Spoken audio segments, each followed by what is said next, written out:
ఉప్పు సత్యాగ్రహం చేసినప్పుడు మీరు గాంధీ సినిమాలో చూసుంటారు. ప్రత్యక్షంగా అక్కడ దండిలో మనం ఎవరం చూడకపోయినా చాలా జాగ్రత్తగా వందలాది మంది వాలంటీర్లు సుశిక్షితులైన సైన్యంలాగా తయారయ్యారు. ఆషామాషిగా పూనకం వచ్చి నినాదాలు చెప్తే చాలదు, ఏ త్యాగానికైనా సిద్ధపడాలి. వాళ్ళందరికీ తెలుసు అక్కడ సముద్రం ఒడ్డుకు వెళ్ళి ఆ ఉప్పుని తీయగానే ఆ తెల్లవాడి ఆధీనంలో ఉన్న మన నల్లవాళ్లే, మళ్ళీ పోలీసులు తెల్లవాళ్లేం లేరు. ఈ పోలీసులేం తెల్లవాళ్లు కాదు. రాబర్ట్ క్లైవ్ ఆనాడు ఆ ప్లాసీ యుద్ధంలో బెంగాల్ రాజ్యాన్ని జయించినప్పుడు కేవలం 300 మంది తెల్లవాళ్ల సైనికులతో పోయాడంతే. 300 మంది.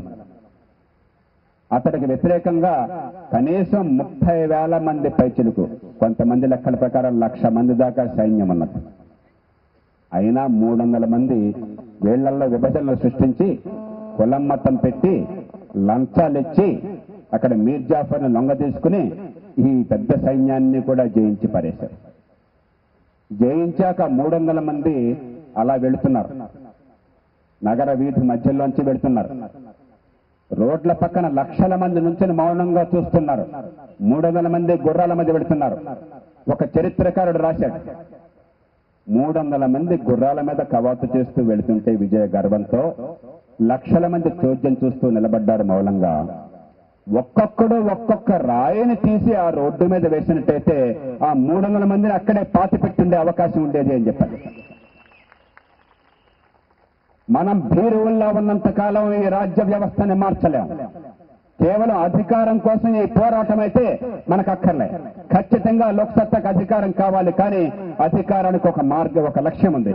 అధికారం కేవలం మార్గం మాత్రమే. జనం చేతుల్లో అధికారం పెట్టడానికి, ఏ వార్డుకు ఆ వార్డు, ఏ వీధికి ఈ వీధి మన పనులు జరగడానికి, ప్రజల్ని ప్రభువుల్ని చేయడానికి, మనల్ని బానిసలుగా ఉన్న వ్యవస్థని మార్చడానికి, బెచ్చగాళ్లుగా ఉన్న వాళ్ళని తలతూ తిరిగే పౌరులుగా చేయడం కోసం ఈ పోరాటం తప్ప కొంతమంది గద్దెలెక్కడానికి, దోచుకు తినడం కోసం, కొంతమందిని మహారాజులను చేయడం కోసం, వాళ్ళ బిడ్డలను మళ్ళీ రాజులను చేయడం కోసం అయితే లోక్సత్తా అక్కర్లే. కాబట్టి మనం చేతులు ముడిచి కూర్చోలే. ఈ రాజ్యాంగం పరిధికి లోపడే మనం సహాయ నిరాకరణ చేస్తాం. ఈ ప్రభుత్వాన్ని ఖచ్చితంగా bring it down to its knees. ఈ ప్రభుత్వం మన ప్రజాభిప్రాయాన్ని తల వగ్గవలసిందే, జనాదేశానికి తల వంచవలసిందే, దాసోహం అనవలసిందే. మన వాళ్ళకి దాసోహం అనే సమస్య లేదు. అందుకోసం ఏ త్యాగానికైనా సిద్ధపడవలసిందే, ఇప్పుడే సిద్ధపడాలి. ఆనాడు ఆ ఉప్పు సత్యాగ్రహంలో ఆ పోలీసులు అట్లా బారులు తీరు నుంచుంటే సత్యాగ్రహులు ఓ 10 మంది ముందుకు నడవటం, ఆ గీత దాటగానే వాడు లాఠీలతో టప్పును కొట్టడం, రక్తం కారుతూ వీడు పడిపోవటం. వెంటనే అక్కడ వాలంటీర్లు వాళ్ళని మోసుకెళ్లి పక్కకు తీసుకెళ్ళడం, అక్కడున్న మహిళా వాలంటీర్లు వెంటనే ప్రథమ చికిత్స చేయడం, అక్కడి నుంచి ఆసుపత్రిలో తరలించడం, ఒకళ్ళ తర్వాత ఒకళ్ళు. ఎందుకు ఉప్పు సత్యాగ్రహం గొప్పదైంది అంటే కోట్ల మంది దానిలో పాల్గొన్నారని కాదు, కానీ మహాత్ముడి అడుగుజాడల్లో పాల్గొన్న 100 మంది ఏ త్యాగానికైనా సిద్ధపడ్డారు. అపారమైనటువంటి దీక్షని ప్రదర్శించారు. ఎంతో క్రమశిక్షణతో వెలిగారు. అందుకనే ప్రపంచం మొత్తం కదిలింది. జరిగింది ఎక్కడో గుజరాత్ లో దండిలో అయినా ప్రపంచం మొత్తం కదిలింది. ఆనాడు ప్రపంచం మొత్తం పత్రికల్లో చెప్పారు, ఈవేళ తాత్కాలికంగా బ్రిటిష్ సామ్రాజ్యవాదం గెలుచుండొచ్చు, ఈవేళ తాత్కాలికంగా వీళ్ళందరినీ దెబ్బలు కొట్టుండొచ్చు, కిందకి పడేసి ఉండొచ్చు, కానీ శాశ్వతంగా బ్రిటిష్ సామ్రాజ్యం నలిగిపోయింది, సమాధి అయిపోయింది. ఈ వేళతో ఆ సమాధి ప్రారంభమైందని చెప్పండి రాశారు. అది తెల్లవాడు మనల్ని ఇష్టం వచ్చినట్టు కొట్టే హక్కు ఉన్నప్పుడు, మనకు ప్రాథమిక హక్కు లేనప్పుడు, మనకు రాజ్యాంగం లేనప్పుడు, ఓటు లేనప్పుడు, ఈవేళ మనం చేతులు ముడిచి కూర్చున్న భీరవులం కాదు. ఈ రాజ్యం మనది, ఈ రాజ్యాంగం మనది, ఈ ఓటు మనది, ఈ పన్ను డబ్బ మనది. వాడేవాడు మనల్ని కొట్టడమే. క్రమశిక్షణతో పద్ధతి ప్రకారం ఏ రకంగా సహాయ నిరాకరణ ఉంటుందో జాగ్రత్తగా పథకం ప్రకారం వేద్దాం. ప్రభుత్వం గుండెల్లో రైళ్లు పరిగెట్టిద్దాం. ఈ అధికారాన్ని జనం చేతికి ప్రతి వార్డులో ఇవ్వకపోయినట్లయితే ప్రభుత్వాన్ని స్తంభింపజేద్దాం. ఈ ప్రభుత్వానికి ఉన్న నైతికమైన స్థైర్యం మొత్తాన్ని కూడా నాశనం చేద్దాం. ప్రజల చేతుల్లోకి అధికారాన్ని తీసుకెళ్దాం. దానికి పూర్తిగా సిద్ధపడండి. కేవలం వాచాలతో చాలదు. నిజంగా రెండవ స్వతంత్ర పోరాటానికి మనం సిద్ధము అంటే ఆనాటి స్ఫూర్తి మళ్లీ కావాలి, ఆనాటి పోరాట పటిమ కావాలి, ఆనాటి క్రమశిక్షణ కావాలి. కులాన్ని, మతాన్ని, భాషని, ప్రాంతాన్ని అధిగమించి మన ఉమ్మడి అవసరాలు ముఖ్యమన్న విషయాన్ని గుర్తించాలి. నిజాయితీతో, నిబద్ధతతో కదలాలి. అందుకోసమే ఇది ఒక్కరోజు పోరాటం కాదు, సుదీర్ఘమైన పోరాటం. ఏప్రిల్లో ఏం జరగబోతోందో ఈవేళ లోక్సత్తా చెప్తోంది. లోక్సత్తాకి ఒక చరిత్ర ఉంది, ఒక ఉద్యమంగా కానీ పార్టీగా కానీ. మనమేమి లక్షల మందిని సమీకరించాం, ఓ సభ కోసం జనాల్ని లారీల్లో తరలించాం, కోట్ల రూపాయల సభలు ఖర్చు పెట్టి ప్రగల్భాలు పలకం.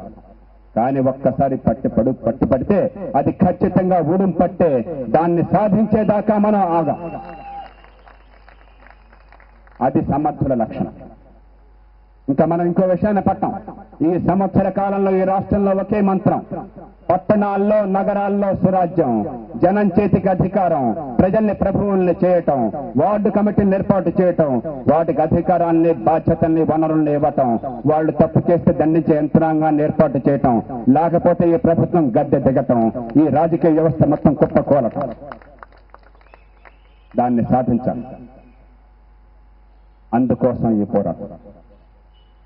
దానికి సిద్ధపడండి. ఈ పోరాటంలో ఖచ్చితంగా విజయం మనదే. ఓ సంవత్సరం పోయాక ఈ కార్టూన్ని తిరగరాయాలి.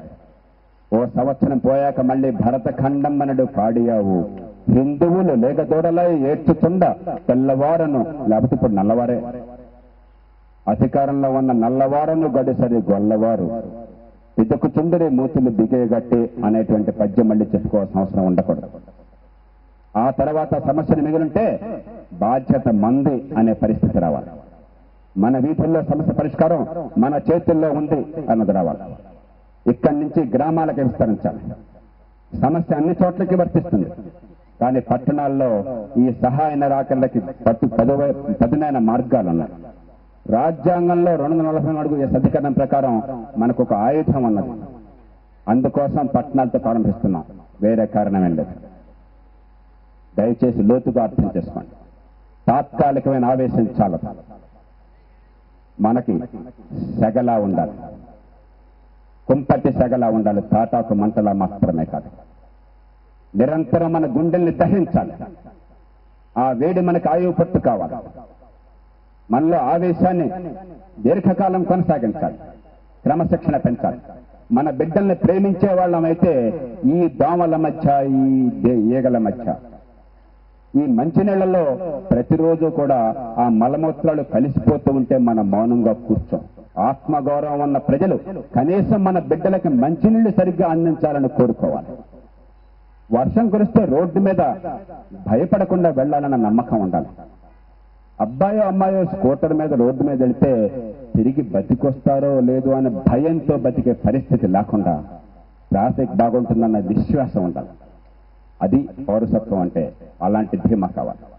దాన్ని సాధించలేంది భారత్ మాతాకి జై అన్న, ఇంక్విలాబ్ జిందాబాద్ అన్న, ఇవన్నీ కూడా శుష్కమైనటువంటి ప్రసంగాలు.